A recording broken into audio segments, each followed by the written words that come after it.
What's up? What's up? Welcome to Raven Reviews. I am Headless Ned Stark, and my co-host right over here is the Ryan Milky. The Last of Us, episode 4. What do you think? Let's go. Please hold on to my hand. That's the name of the episode this week. Oh, I It's thought you wanted episode me to here. hold There we your go. hand. That's the name of the episode. So yeah, That's right. how you doing? Welcome, Good. How are you? fellow Ravens. Hello, everybody over on YouTube land. And yeah, it's my birthday, so this is the second live of the night for me, and this is a good night. Let's do this. It's definitely a different episode, a slower, much more detailed in dialogue, much just very different. It's not what I said earlier on tonight, that this tonight will be even better, and I still think it is. I'm going to give you my score right now. It's still a 10 out of 10 for me. It's still holding me to wanting to just jump to Sunday every single week. Yeah. I want to wake up tomorrow and it be Sunday again. Yeah, I enjoyed it as well, and I think the best part about the episode might have been the part that was slow, and that was the whole dynamic in the relationship between Joel and Ellie. And like, you knew it was coming though. Like, we kind of got a little hints of it toward the end of the last episode, and you got to get there. You can't really. It's hard to continue the show without having some type of relationship built between the two, and I think we really got to see that in this episode. Now, the one thing I was a little bit confused on was just who all these resistant people were. Are they going to be important? I don't know. I'm not that far in the game. I know in this episode they did change a couple things from the game. But yeah, I mean, I guess we got to see where it's going to go. Mm-hmm. I would imagine that they're going to be around a while, because I know the actress who plays, what was her name? Kathleen. I know the actress who plays Kathleen. I mean, she's not like some nobody. She is in the Showtime series Yellow Jackets, and basically one of the top 2 roles in that show. So I don't think they would have brought someone on of her caliber if she's going to just be in this for 1 or 2 episodes. So I'm looking forward to see where it goes. Melanie Linsky. Yes, yeah, that's who she is. I guess the one thing I just get worried about when I start seeing these new characters just pop up out of nowhere, I just don't want this to go Walking Dead on us. That's the only thing that I can say that was somewhat more on the negative side, is I don't want Walking Dead. I don't want this group to be around for 6, 8, 10 episodes or a season, and then she's the big bad they got to get rid of to move on. I hope that's not what they're going to do. But beside that, I love the episode, and maybe not a 10 out of 10, 9 out of 10, somewhere in that range. It was probably my least favorite episode of the 4, but when you give something a 9 out of 10, you still like it. So yes. Yeah. So the plot synopsis that is on IMDb. So I'll just read this quick paragraph. It says, after Joel and Ellie leave Bill and Frank's compound, they come across something that's even more deadly than the infected: people. Joel must protect Ellie at all costs, lest he relive what happened to his daughter all those years ago. So I don't think we really got an explanation as to who this band of merry men and women are. It was just, it was very well played out for me, in the sense of, at the very beginning of the episode, we pretty much find that they have to go camping, and they spend the night in the woods. They drive on the road. We see the siphoning of the gas and stuff, and they end up pulling off, don't they? And they go into these woods. And Joel has a very serious talk with Ellie at that time and says, the infected aren't going to be out this far, but much worse is. And he makes a point that the people are worse because they've got their own minds. And he's like, oh, so you think that they'll kill us? And he's in, that's the last thing on their mind, Yeah. Which is kind of a haunting little thing. So yeah, they kind of portray that people in general in this world are just not nice. Yeah. Well, I mean, we got a part of that, the Fireflies kind of being a small revolution against the other, the government or whatever. I don't know. Yeah. I mean, and I get it. Like, I get that people are going to be going after supplies and going after the things that are important for their group. I mean, again, it's very similar to like any other zombie film, TV show, whatever, and that's what we end up seeing in it. Um, but again, for me, like the best part of the episode was probably the first 15 minutes when they were in the car and they were listening to Hank Williams, which was fantastic. And then after that, they're just driving, and then like you said, we get the whole scene with the woods. I mean, that was awesome. Like those are the kind of scenes that I want this show to continue to do. Because I've seen the bang bang, let's shoot these guys. They're going to try to shoot us, and we're going to take them out. I've seen that before. Like it's that first 15 minutes that I really really liked. And the other thing I loved about that is that well, you kind of get to play on with the jokes, and then that kind of pays off later. Yeah, it pays off later. But it's I love that when she woke up from the sleeping bag, or during the middle of the night or whatever, and he's there to protect her, and he's like he's just out there with his gun, just looking for something to shoot, So I really like that part of it a lot. Oh yeah. I took a few notes through my phone. Like I put Ellie with gun. I prefer a sword. So uncivilized. There's a 3-pronged joke for you TV and movie lovers out there. If you can name all 3 franchises in that one sentence, that would be quite interesting. I then put Joel siphons gas, and then I in brackets, do we do this in the game? I don't remember. If we have to siphon gas, I don't remember. I also wrote Ellie tells Headless Ned Stoke jokes. Ellie tells Headless Ned style jokes. Yeah, because when she was telling them, I just had Headless in my head with all these funny jokes that he likes to tell sometimes. And I've got a serious question for you. Why were all the pages stuck together in that magazine? Yeah, I don't know. I'm not quite sure about that part. Yeah, never come across that in my entire life. No, so I mean, let's see. Maybe he has some glue in the bag or something. I don't know. Okay. That was a very, very funny scene. I loved it. Yeah. How'd you walk around with that kind of thing? She is fantastic in this role. Dude, she's playing Ellie so good. So good. What do you think to saying that she could be the main character and Joel is the secondary? Even though we know who he is. Yeah, I mean, I think it's AA or 1A, 1A, 1B. I mean, I it's kind of like Mando and Grogu. I mean, they're both the main character. You can't have the show without the other. And according to what happened in the Book of Boba Fett, it's the same for Mando season 3. So, what's up, Carolina Chris? What's up, Chris? Yeah, I did. I noticed that was Jeffrey Pierce, and he's the one who voices Tommy in the video game. Yeah, I did see that. Yeah. And then I capped off my 15-minute intro thing with amazing travel scene, just beautiful. HBO, you are amazing. Like they gave me my wide shot angles, like I love, and I paused it for about 10 seconds and at the scene with the bridge and everything, and I was my 21st century mind is infected, you would say, because I'm looking at still photographs in these amazing shows and I'm trying to figure out what's not really there. Yeah. And I'm like, what have they added in? But it looks amazing. I would love to live in that kind of world. Yeah, and I love when they're driving up to the bridge that was blocked. It just looks so good. Like it doesn't look fake. It doesn't look. It's not overdone with like the skulls burned and like the bones hanging out the window and nothing like so in your face where it's like, okay, we get it. It's just it's just different, and then that's what I really liked about it. And I'm kind of surprised that you in this episode you mention a reference for Walking Dead, but yet we do not see a single infected in this episode. No. Well, no. I'm just what I mean. But I get your sense with the gunshots and the meeting different camps and peoples and the group that we don't know if they're good or bad.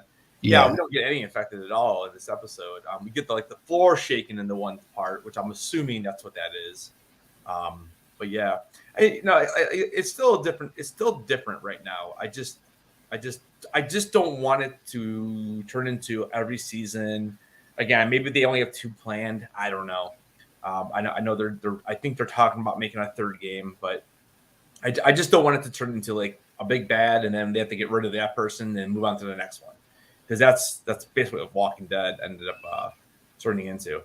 You know, Yeah. I believe the big bad in this story is the infected, not. I hope that's what it is, because in Walking Dead it didn't matter anymore after like the third season. It just literally did not matter anymore. Yeah, because if you like clickers and you think that they're pretty badass, then just wait till you see some of the other stuff that's coming. Yeah. So.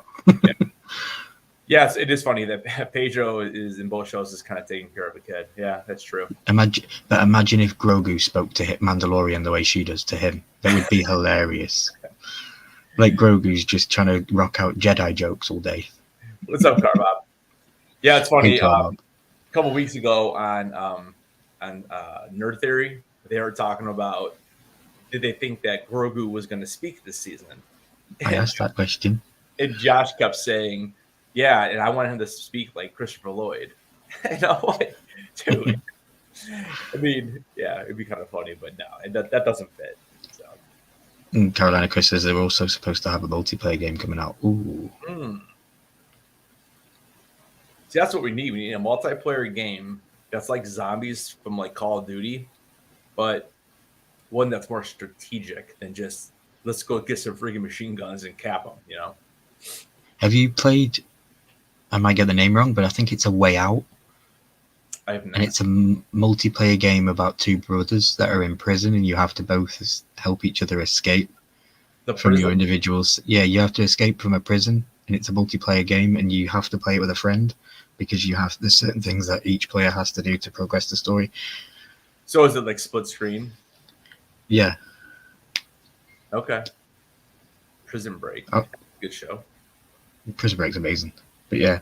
So we were heading to Wyoming in this episode. That's where they were heading to. Because they were camping. Joel and Ellie were camping, and I wrote in my notes that Joel seems to be softening up to Ellie in this episode. He seems to be getting, more friendlier with her, and he's not being so, like, stern and in charge. The coffee scene was amazing. Coffee is a dangerous thing, kids. Stick to fungus. Yeah, that was awesome. I loved it. Yeah. She showed her same way. Yeah. Oh, yeah. I'm a huge coffee guy too. I love the Starbucks reference that she gave, and I just love all that kind of stuff because it's all modern and in today's era. But so we were heading to Wyoming to look for Joel's brother Tommy. They get a little deeper with that conversation too, which is cool. Mm-hmm. He kind of talks to her about his brother a little bit. Gives us a little backstory. So that was how he met Tess and all this kind of stuff, and how he met his girlfriend and ran off to become a Firefly, and then he no longer was part of the Fireflies, and he was just out there like a nomad now. Mm-hmm. And then when he said that, I instant flashbacks to, like, as I just said, nomad. Instant flashbacks to Sons of Anarchy, and I could just imagine a badass on a motorbike.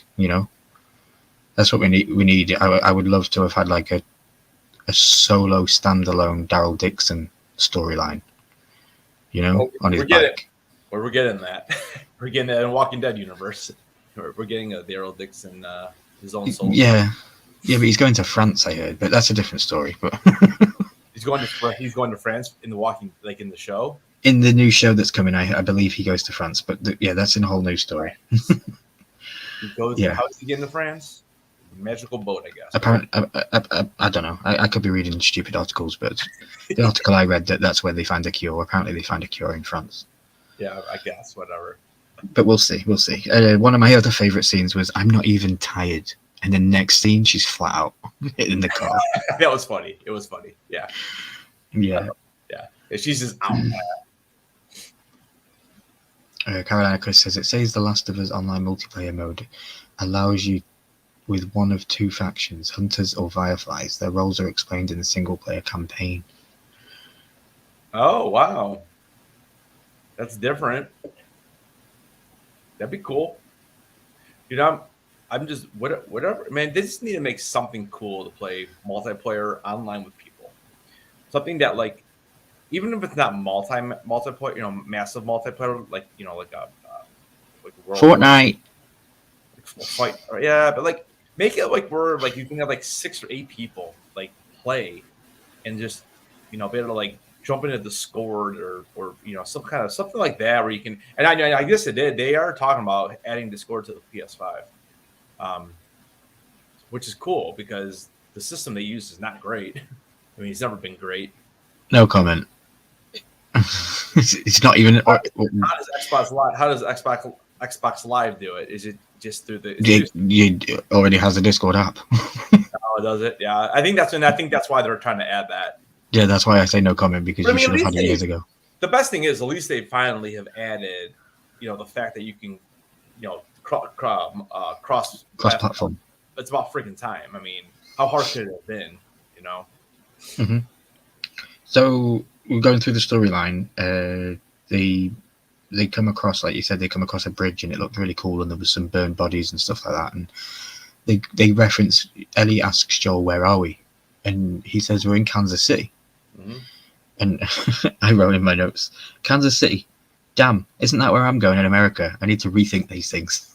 I was like, it looks pretty rough. It looks a bit beat up. I was like, wow. That's right. Yeah. No comment, huh? So yeah, we have a whole scene where this guy comes out of nowhere. They're driving through the city because they can't go through the tunnel that they want to go through, so they go round, which was already a bad idea. As soon as they said it, I was like, yeah, this isn't going to work out.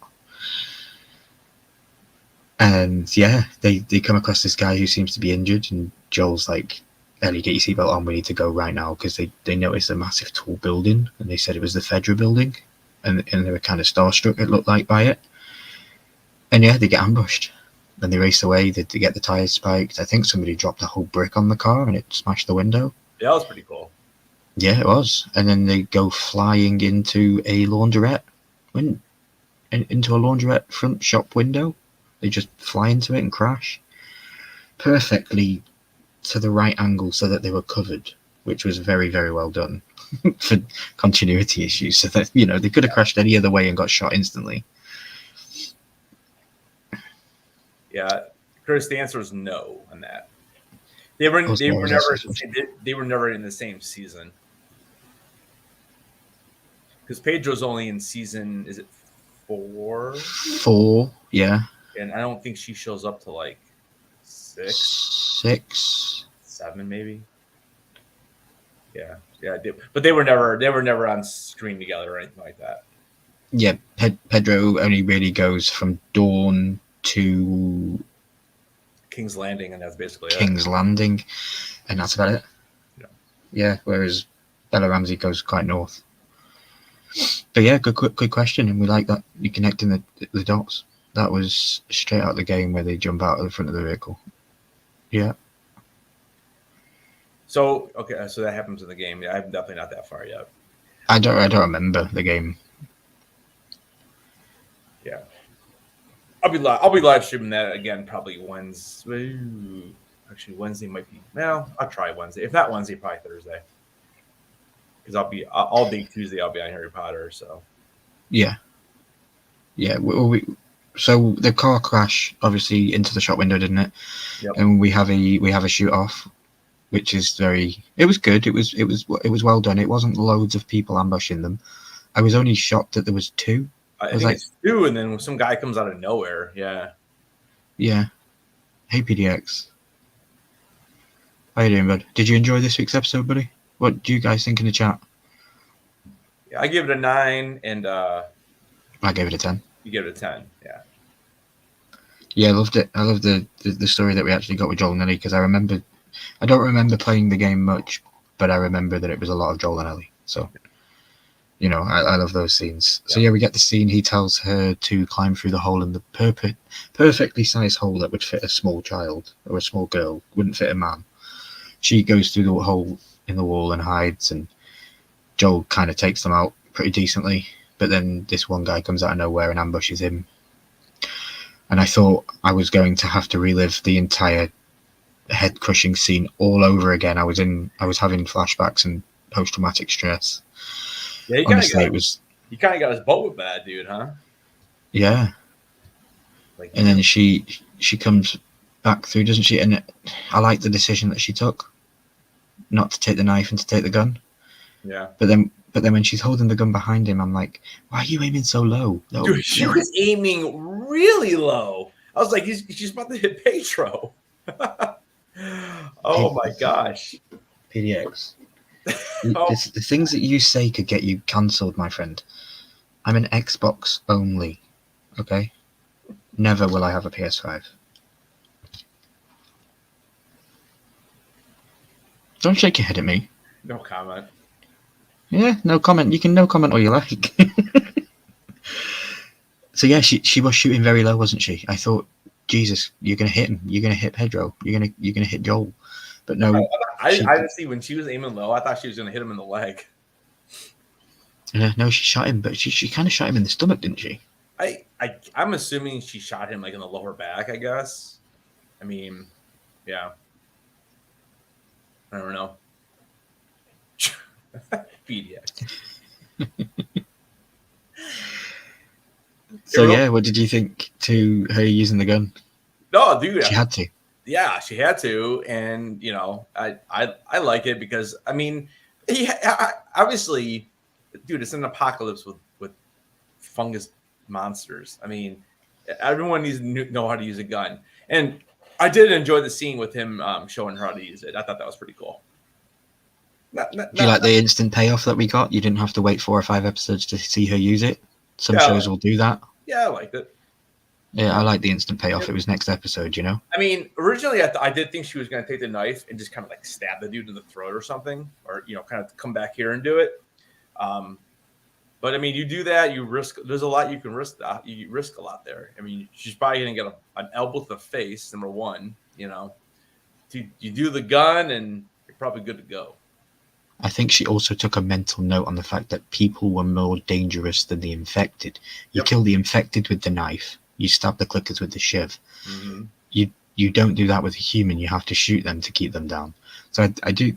There's small, subtle details with the decisions that she was making and what other characters were making that make it a 10 out of 10 for me. Even though it was a slow and quite a methodic story to tell this week. Mm-hmm. We didn't really travel very far when you think about what we did, you know?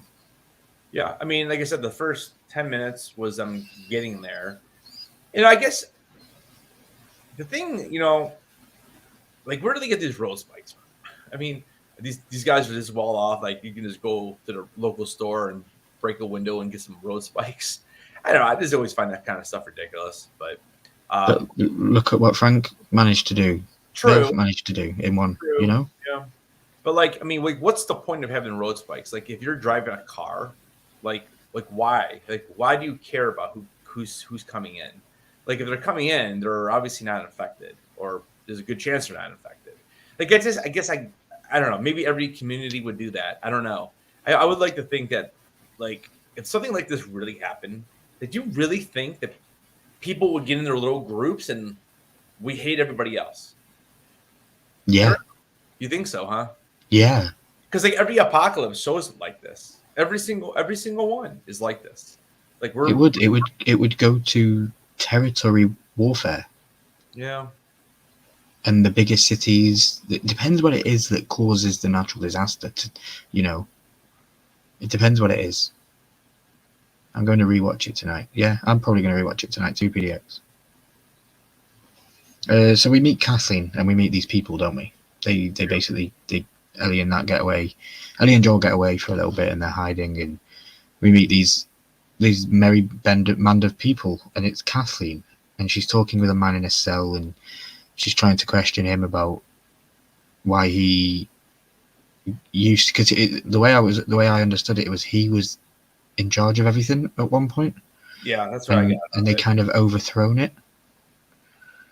And now she's in charge, and he was saying, well, okay, I'll be your doctor then. He's awfully important, you would think, in Apocalypse. And...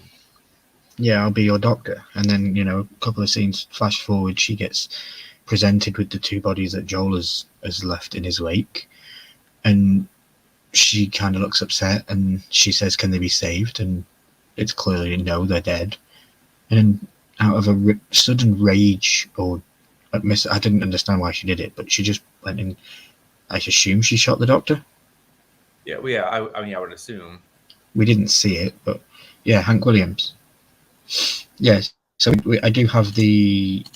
There we go. Yeah, I have the songs for you at 6:09 in the episode. Was Hank Williams Alone and Forsaken? And then yeah, there's another one later on in the episode. So I have here Kathleen kills the doctor and sends the people on a manhunt for who's responsible for the deaths in the laundry. And I changed it because when I first wrote that note, I put Kathleen kills the doctor and sends the Fireflies after Joel and Ellie because I assumed that's who they were. But we get explained throughout the episode that they weren't the Fireflies. Yeah. So is that why you got a little confused a little bit as to like, well I didn't think they were the Fireflies. Like I kind of assumed that was their own group somewhere else. Like I didn't think there were different Firefly groups scattered. I mean, unless there is, I don't know. I assumed there wasn't. I figured that was like their little group in their little area. Because I mean, where did it take place at? Like where did we start off at? What city was it? I can't even remember now. Boston. It was Boston. So I figured Fireflies were like the low resistance group in Boston, and now we're all the way in Kansas City. I mean, they've actually traveled quite a while. I mean, you know, we're talking like 12 hours, 15 hours, something like that. Yeah. You know. Yeah, and so while Joel and Ellie are hiding from these people looking for them, Joel has a conversation with Ellie about how did you know to shoot? You mentioned that it wasn't your first time and all this kind of stuff, and she doesn't want to talk about it, so they go to sleep, and then they wake up and they're in this bar, and he basically gives her a gun. You know, he gives her a gun and he gets her to hold it right and shows her how to protect herself, and she says that she was taught this at camp. Mm-hmm. So, you know, she talks a lot about this camp. I believe that she might have been hinting at a storyline from the second game when she talks about having experience with shooting. You're talking about Ellie, right? Yeah. I think. I don't know. I didn't play the second game at all yet. So. Yeah. I think that there's a reference there to another certain character, a girl, but we'll see. You see, like PJ makes a good point. There's so much game to cover still. This is why I don't know if they're just going to be doing game one in all of season one. I feel like I don't know. We'll see. I think the major story plot lines will be covered in season one, but I think that they will continue to dip into the first game going forward for flashback stuff and stuff like that. It really depends upon how many seasons they want to have. I mean, you know, how popular it is. Yeah, they've already renewed it for a second season. They've already renewed it, but I would assume that everything's already made. You know, it's not like they can go back and change things. I don't think, but I don't know. We'll see. Yeah, it's 9 episodes. Yeah. Hey guys, really quick, go ahead. I just want to tell them. Just to let you guys know, so Ryan and I, we started a new channel called Raven Reviews. The link is pinned on top of both of our channels. It's basically going to be strictly just movie and TV reviews. So there won't be much like collectibles or that kind of stuff talk. Not so much gaming either. Obviously, we talk about gaming on this because the show is based on that. But yeah, subscribe if you guys are interested in that. Like I said, it's linked on both of ours. Eventually, the plan is to kind of move forward away from our channels with these reviews and do it strictly just on the Raven Reviews channel. Yep. It's kind of screwing up our algorithms a little bit on our channels. So we kind of wanted to kind of break that away a little bit because, more or less right now we're on our separate channels. We're more like, collectibles, gaming. Obviously we're still Game of Thrones and House of the Dragon and Star Wars, but all these extra shows will be focused more on the Raven Reviews channel. So just want to throw that out there since we have like 5 or 6 people in the chat. So. Oh yeah. And for anybody watching on the rerun, Yeah. I will make sure that the chat is still active after the fact, so you'll be able to still click the link at the top of the chat, whether you're watching it on my channel, Ryan Milky, or Headless Ned Stark's channel, or you're even over on the Raven Reviews channel yourself. Feel free to come over to our individual channels if you enjoy the stuff that we do on the reviews, and there's other stuff that we like to do on our own separate channels. Yep. Headless has been talking to an AI recently and asking it some really informative questions, and I've got the same program. I'm currently working behind the scenes for a mega Game of Thrones thing, because you'll know me, I don't do things in in half measures. I'll work for 6 months on one video, and it'll be a 50-minute video. It's the things I kind of do. It's crazy. Send me the link on IG, Ryan. Yeah, I will. I'll send you the link on for the video. Sure. For the video or the channel? For the channel, sorry. Yeah. Oh, I think I have it. Yeah. So I have I wrote here in my notes. WTF is in that basement. Any ideas? What were you thinking? With the under the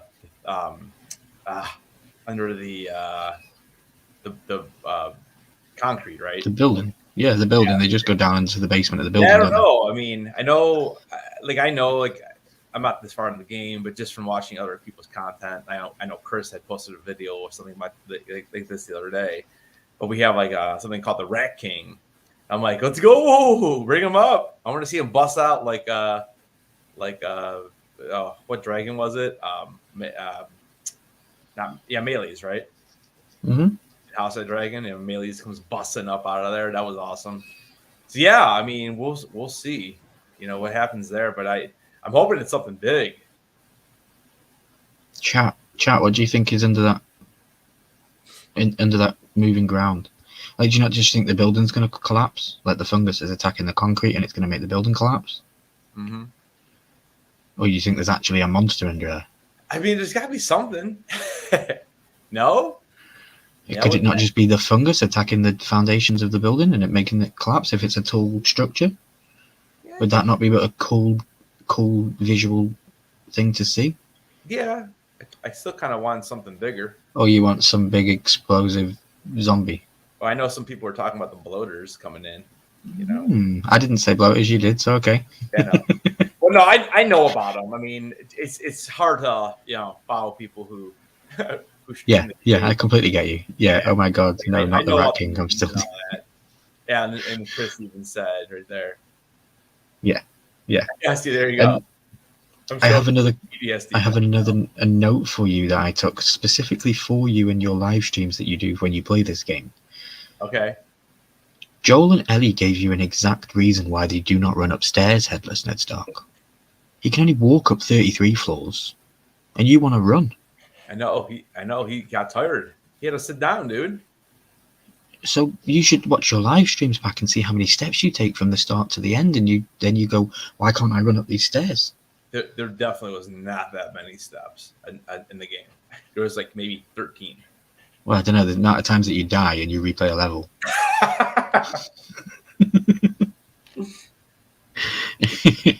True story. It is good though. It's really good. I know you're a gamer at heart anyway, so this reference doesn't really pertain to you. But I know people in my real life away from the internet that are genuinely wanting to play the game because of the show. Yeah, that's one reason why I started playing it. Yeah, and as a gamer at heart, before I knew what television shows were, it just brings me joy to know that, some people that would never have ever thought about picking up a games console and have usually belittled me or said horrible things to me because I like to play games, I've lost friends in the past because I don't want to go partying on a Saturday night because I'd rather stay home playing FIFA. Dude, everyone. I mean, dude, if you say if you don't enjoy playing a video game, I get it. It can get boring once in a while on games that become very tedious and you have to just do the same thing over and over again. And you're like, oh my God, this is taking forever. I don't want to play. For example, I love Final Fantasy, but I love the earlier games. The newer games, I just feel like I'm walking around leveling up and I get so freaking bored, Yeah. It just, I lose interest because I don't want to do it. And yeah. But no, I totally get what you're saying, man. I mean, I don't know. I mean, yeah. How do you not hand someone a controller and let them play Super Mario Brothers, like Galaxy or something, and they don't like it? It's fantastic. It's yeah. And could you ever see a day where Lady Stoneheart wanted to play the game? She plays. Is she we beat so she what game was that game? Because she played The Last of Us, a solo game on her own. Nah, she won't play that. She liked the original Resident Evil because she liked doing the puzzles. and that way I would take care of the shooting and killing the zombies, and I would let her do the puzzle parts. She'll play Mario Party. She'll play Mario Kart. For some reason, she does not want to play Lego Star Wars with me, which I don't understand. I try to tell her, I'm like, it's a puzzle game, and you have a lightsaber. Like, that's all you do is you kill things and you figure out puzzles. It's like, I don't know why she doesn't want to play, but because I always offer. But we did beat the last, or not the last. We beat it's called is it Untangled?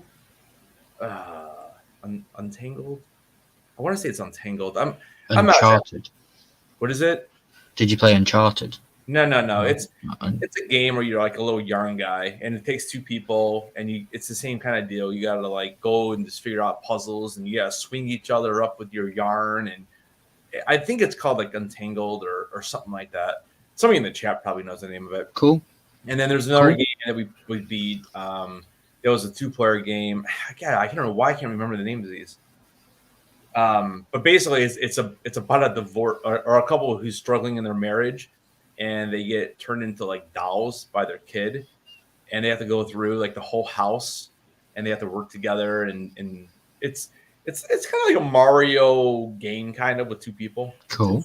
Yeah, so we beat that, but yeah, I mean, like I said, far in between of what games you actually want to play. Like Harry Potter, if it was 2 players, I mean, the problem with 2 players in that kind of game, it's like you want the whole screen, you know? Oh, yeah. This is going to look so good. But yeah, you know, so those kind of games she'll play, but not too much. Not too much of a gamer. What did you think back to the episode? What did you think to Joel? We kind of went off on a little tandem there. Yeah, my fault because I mentioned your streaming. Dude, no, it's all good, man. But it's all connected to the episode, you know, because the game you're streaming is The Last of Us and stuff. So yeah. I do apologize to anybody who maybe expected us just to talk about the episode. We do go on little tangents. Joel, what do you think to Joel explaining that he'd been on both sides of this common folk war and kind of hinting that he might have been killing innocent people? Remember, they're walking up the stairs and she stops him.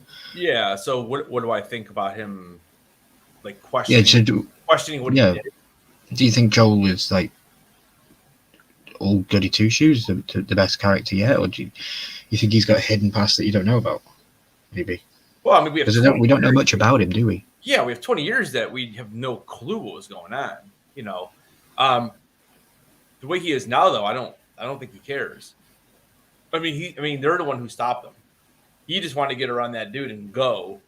They're the ones who started shooting and throwing bricks at their window, and then obviously we had the spikes. Because I don't think he really cares. I think he was more pissed that it happened. You know, so I mean, I think Joel will do whatever it takes. I don't think he cares. Yeah, and I just saw Carolina Chris there talk about a game called Dead Space that's very, very similar, and I like that he's just brought that up. Because I've played all of the Dead Space games. I've completed them all. They're all the Xbox games, but they're basically zombie games in space. But the thing that connects them to this franchise of The Last of Us is they're infected with a fungus, and they spaz out and all sorts of stuff. Like the zombies come at you and they're like split in half, and half of them's like a plant, and half of them's like the person. And it's pretty crazy. So he's just brought that up, and it's just like sparked the whole thing in my head that's probably took a lot of, what's the word I'm looking for, a lot of homage from those games, because it's basically a horror survival game in space. Dead Space, that's what it's called. And yeah, so you said it's kind of like a so it's not a like going through the game and just like killing things. It's more of a I think you're sneaking through and stuff like that. Yeah, you start at the beginning of a ship and you've got to get to the other side of the ship, and you got to go through certain rooms and infected in each rooms, and yeah, you get different weapons that can do stuff, and it's pretty cool. To kill the zombies, you dismember them. Like you shoot them at the leg joint, and then it'll shoot the leg off, and then it'll fall on the floor. Okay. Yeah. Oh, Real quick, I just found the name of the game because I just looked up best game for husband and wives. It's number one on the list. It Takes Two. It's called. It Takes Two. Okay. Fantastic. I've got to find a wife first. Find yourself a wife. Then I should buy the game. That's a good idea. I should buy the game and then go on all these dating apps and say, I need to find someone to play this with me. Someone to play It Takes Two with me. Yeah, it's a really fun game though. Yeah. You got to get married and play the game, and then if I don't like how you play it with me, you can leave. Yeah, you can leave, and then at least I beat the game. Yeah. So yeah, I just think it was a cool little thing that we got. They were climbing up the stairs, and he tells her the story about, he used to be on both sides, and she kind of gets a little bit freaked out, doesn't she? She's like, "What do you mean? So you've killed innocent people?" Yeah, there you go. Crazy. And then we get to the end scene, don't we, of the movie? They get to the top, they go to sleep. Joel pours glass all over the floor, and she's like, "What are you doing?" That was straight out of Home Alone right there. It didn't work, did it? No, it did not. What was that? What's up with that? That's weird. Well, the one dude looks like a different room or something. Yeah, that was a bit strange. So yeah, they go to sleep. Ellie tells another joke. Did you know that diarrhea is hereditary? Yes, because it runs in your genes. It does. Amazing. Very, very funny joke. And then they go to sleep, laughing, and I thought that was the end of the episode. I thought we were going to end on a happy moment, but we don't. We hear Ellie say Joel softly, and then we hear say Joel. She wakes up, and as he opens his eyes, she's got her hands up, and I'm like, what's going on here? And then there's this masked black guy standing there holding a gun to her head, and Joel turns around and sun or something. They had red rings around their eyes. Yeah, and then Joel turns around, and then there's these two little kids. But so I assume there was 3 people in the room. Oh, you think it was 3 people? I assume there was 3. No, I thought it was 2. I assume that there was the tall older gentleman that was the gun to Ellie, and then I thought I saw 2 kids. Henry and Sam had that gun pointed directly at Joel. Okay, so it's Henry and Sam. Oh, okay. Sam had that gun pointed directly at Joel. So just based on what I saw for the next episode, it seems like they're not with the same group. Is that they're not with that resistance people? It doesn't seem like it, at least. I mean, I don't know for sure, but because Henry and Sam are the people that Kathleen went up into the basement, into the attic to go check on. They were talking about how Sam and Henry have got no food and he won't keep them out much longer. Oh, so they're the ones there. So They're hunting them too. So now that okay. So did they keep them up in the room? Like, were they? They must have just known. Well, she sent them all out to go look for everybody, didn't she? So they probably just found his hiding place. So yeah, okay. So it's Sam and Henry. Sam is Henry's younger brother. So Henry is the older guy that was pointing the gun at Ellie, and Sam was the younger kid. Okay. And that's where the episode ends. And we played it off with the song Lottie Kestner, True Faith. Mm-hmm. So going back to Sam and Henry, so we're thinking they are part of the resistance group, but they don't want to be part of that, or they went to. I guess I'm confused with that. So I believe that Sam and Henry are independent, or they're fireflies. I believe that they've been hunted out by Kathleen's group. When she found out that 2 people had been murdered and they didn't know who it was, she sent all of her team to go flush them out and kill everybody that they found. I think that they've gone to do those duties and they've come across the den where Henry and Sam were hiding in the attic. Okay. They've gone up there and they've found that they've got no food and they've got all this stuff.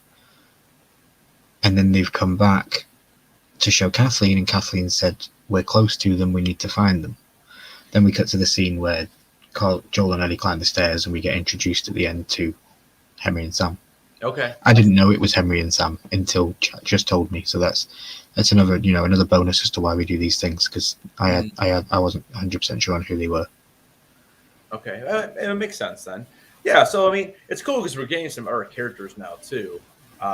You know, because honestly, like when I saw them have the gun on them, like they're not going to die. Like they're not going to just shoot them.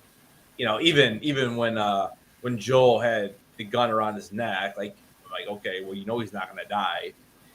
So we do need some other characters in there to like kill off or do whatever with. That's why Tess was such a good surprise for people who really didn't play the game. I had an idea that she probably wasn't going to be around long, but I had no idea she was going to die in episode 2, and that's one of the reasons as to why I enjoyed Walking Dead, because they changed it up from the comics. They killed people that were supposed to die, and they kept people alive that were supposed to be dead. Yeah. That's one of the good things about The Walking Dead that I did enjoy, because we didn't always know what was coming. Yeah, no, I agree.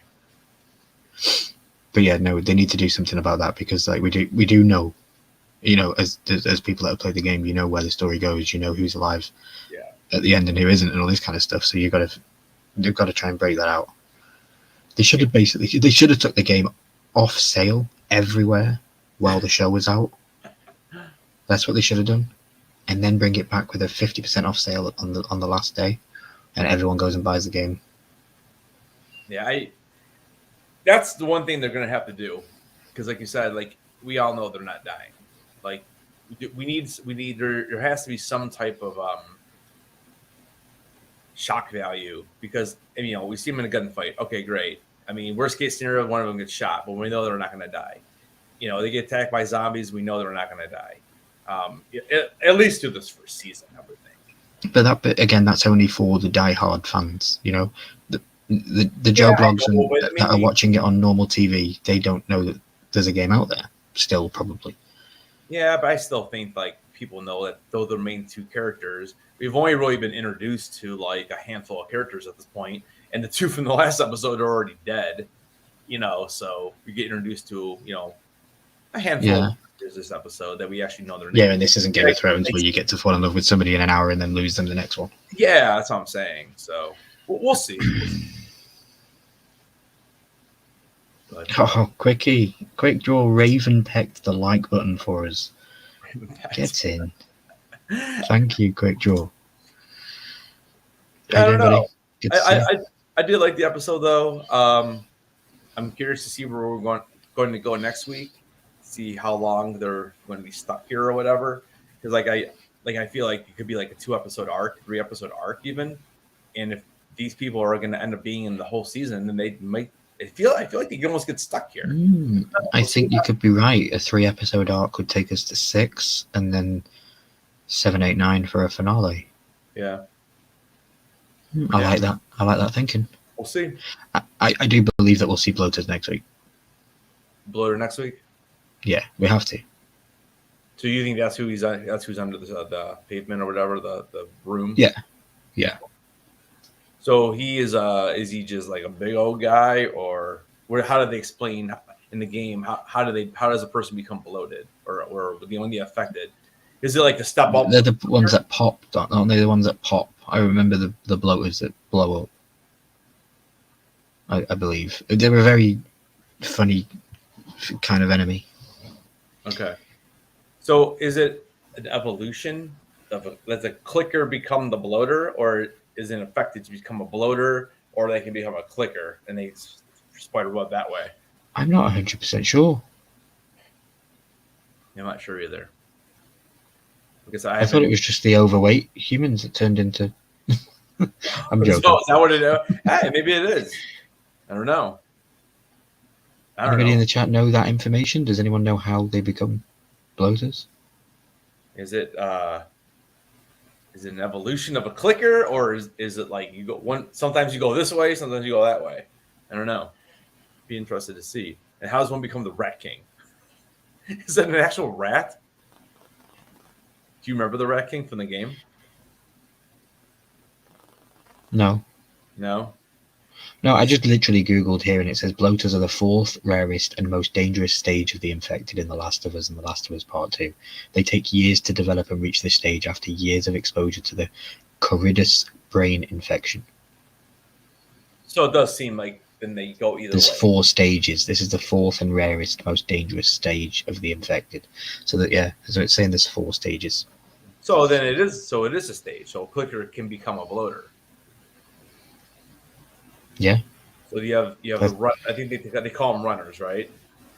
The runner, clicker, bloater, and then there's one more after that. Or no, you said bloater is the 4th stage. What am I missing? Yeah, the 4th and most rarest. So apparently there's 3, but it doesn't tell me what they are. So we're missing one though. Crispers is wishing you a happy birthday. What's up, Mr. Thank you, Mr. Crispers. I appreciate you, my friend.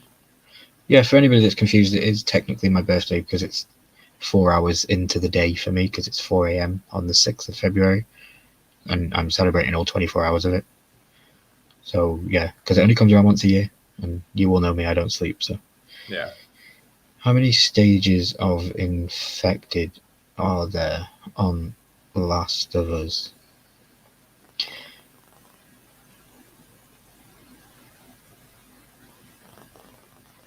Runner, Stalker, Clicker, Bloater, and Shambler. Oh, Shambler, okay. All right, Chris has got to take off. Yeah, dude. Thanks for coming, dude. Appreciate it. Thank you, Chris. We appreciate you. Enjoy watching it again.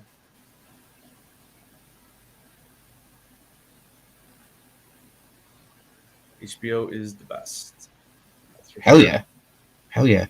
So infectors, runners, clickers, stalkers, and bloaters, and shamblers. Each stage more dangerous than the last. So what's the order again? Runner, stalker, clicker, bloater, or shambler. So bloater and shambler are the same thing. So stalker. So the runners basically just run after you, and then stalkers are probably creeping around a little bit more, and then the clickers are the ones that make the clicking sound. So I mentioned that one area of the game that I kept dying when I first met the clickers. I bet you some of those guys were stalkers too. Then the ones that were kind of like moving more slowly, because the runners do really run at you in the game. Yeah, they were literally running at you. So I bet you. So I've seen probably 3 of them so far. So bloater I've not seen yet. Yeah. There is also a unique Rat King stage. Yeah. Rat King. Cool. All right. Well, I don't know, dude. You have anything else for this episode? No. We broke it down. Like I say, there wasn't much to break it down and to react to, really. Like I said, we didn't really travel very far, and we got a lot of dialogue and understanding of the relationship between Joel and Ellie, which I really love, and is why it still remains a 10 out of 10 for me. Because for me, even though I don't have vivid memories of the game, I know that when I played it, it was a lot of time with just Joel and Ellie and listening to the dialogue of those two speak and conversate. And I'm enjoying the same watching you play it because I'm getting a little flashbacks of some things. Yeah. Oh yeah, I remember dying there and I remember doing that and stuff like that. But I think I have a little bit of a different gaming background. Like I don't think you're a first person shooter, like a first person perspective gamer. I think sometimes you struggle a little bit. It seems like I get that. I mean, Vanguard and Call of Duty games. But you also, yeah, sorry to cut you up. You also take an hour and a half and then don't play for a week. Yeah. And then an hour. So I understand how you can, lose those functionalities. And I literally have not played since last Wednesday. And you mix match your games. Like 1 minute you'll play that, the next minute you'll play this. I've been hitting Star Wars Lego heavy because I want to get done with it before Harry Potter, and now at this point I have 2 nights left. Really? Well, actually, tomorrow night at midnight, I'll be live, but and then I'm feeling that it's gonna be hard to want to stream Last of Us again when I'm playing Harry Potter. But I'm gonna definitely try because I want to, because I feel like if I don't stick with it at least a 1 day a week, then I'm not gonna want to do it. So that's why I like to do it on Wednesdays. Oh yeah, but yeah, regards to the episode, it was a great one. Loved it. Yep. Can't wait for next week. Yeah. Next week, episode 5. We'll be more than halfway through already, which is crazy. That we've been doing this for a month already. Yep. So yeah. Everyone in the chat, appreciate you guys being here tonight. If you haven't already, check out Raven Reviews on YouTube. The best way to find that is to click on the link that's pinned in both of the chats. It's a little tough to find right now since we just are kind of getting this channel started. And like I said, I gave the episode a 9 out of 10. Ryan gave it a 10 out of 10. And we will be back next week breaking down episode 5. So, yep. I challenge HBO to make me lower the score because I don't think it will. I think this will be the one show in my entire history of breakdowns and reviews that gets a perfect score from Milky. 10 out of 10 throughout every episode. We'll see. Yep. It might differ in season 2, but I think what we're getting so far, it's just utter brilliant and utter perfect. So thank you, HBO. Hashtag not sponsored. All right, everybody. Appreciate it. We will see you next week. And I don't know what when you gotta come up with something. That's pretty terrible. Yeah, we'll figure it out. Have a good night, guys.